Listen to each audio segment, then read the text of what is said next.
Senator from New Jersey. I ask that the quorum call be vitiated. Without objection.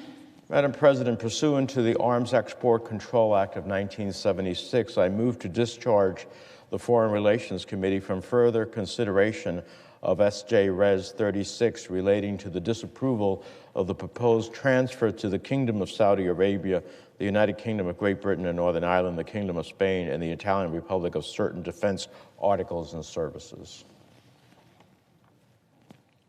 The motion is pending and debatable for up to 1 hour.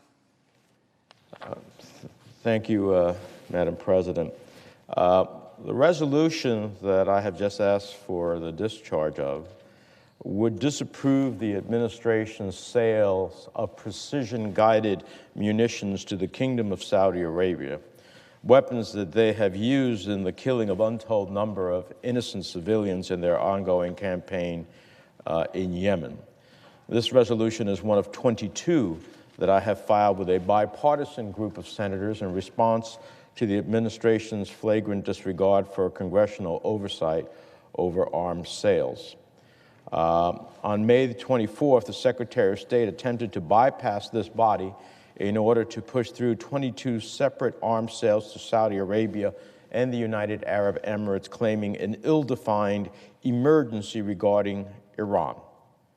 Now, while Iran is a threat to the interests of the United States in the Middle East, I think, and no one in this body has been stronger on our sanctions efforts and another legislation that I have been the architect of on sanctioning Iran.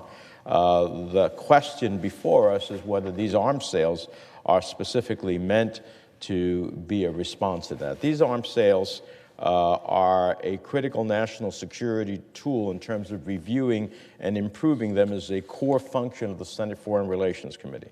We're responsible for considering how each proposed sale fits into the broader foreign policy goals and our national security interests, including the capacity and interoperability of our partners. The congressional review of arms sales is mandated for a reason, so that the Secretary of State explicitly cannot do what he tried to do last month with these 22 sales to Saudi Arabia and the United Arab Emirates. The suggesting that this is an emergency, I think, was shown to be totally hollow when we had the testimony of the Assistant Secretary of State, Clark Cooper, who admitted in an open house hearing that the decision to make the emergency determination was in the works for months. It doesn't take months to deal with an emergency. When pressed on how an emergency declaration could be in the works for months, he tried to argue that the emergency showed up sometime between the 2 days that the Secretary briefed members and then made the notification. The Secretary of State was before this body, briefing members. And at that time, 3 days before this emergency was declared, he said absolutely nothing about any pending emergency, even though Assistant Secretary Cooper said it had been in the works for months. So how can it be in the works for months? You're before this body, and you say nothing before 3 days before you actually declare an emergency. So on the process itself, it is just a false. Secondly, what's happening in Yemen is a humanitarian disaster that has been exacerbated by the very weapons we have been giving the Saudis in order to fight this conflict in Yemen, and has created untold humanitarian disaster. These precision-guided missiles were meant to avoid civilian casualties, but they're not going to avoid civilian casualties when you aim them with precision at civilian targets.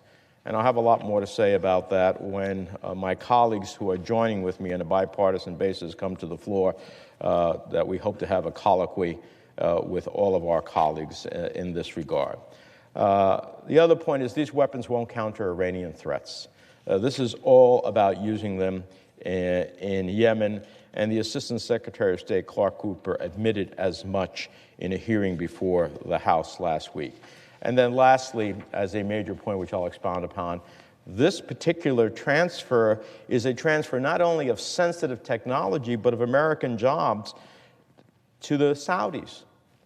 This export license will allow Saudi workers to begin to manufacture part of the electronic guidance system for these precision-guided munitions, work that has been done and should be continued to be done by American workers here in the United States.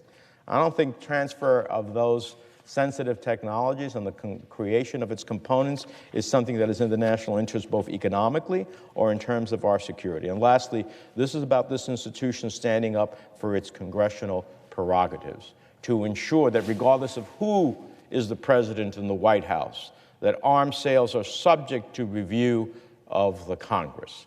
The day we give that up, the day we go down a dangerous path. So this is the beginning of a process. I want to say that I appreciate the willingness and efforts of my co-sponsor here, Senator Graham, and of the majority leader as well as their staffs to chart an acceptable path forward on these resolutions and on the Saudi sanctions bill and the SAFE Act, which we also seek to have an opportunity on. And I'll have a lot more to say about these arms sales, but to start this process, I wanted to outline why we find ourselves here today. And with that, Madam President, I yield the floor.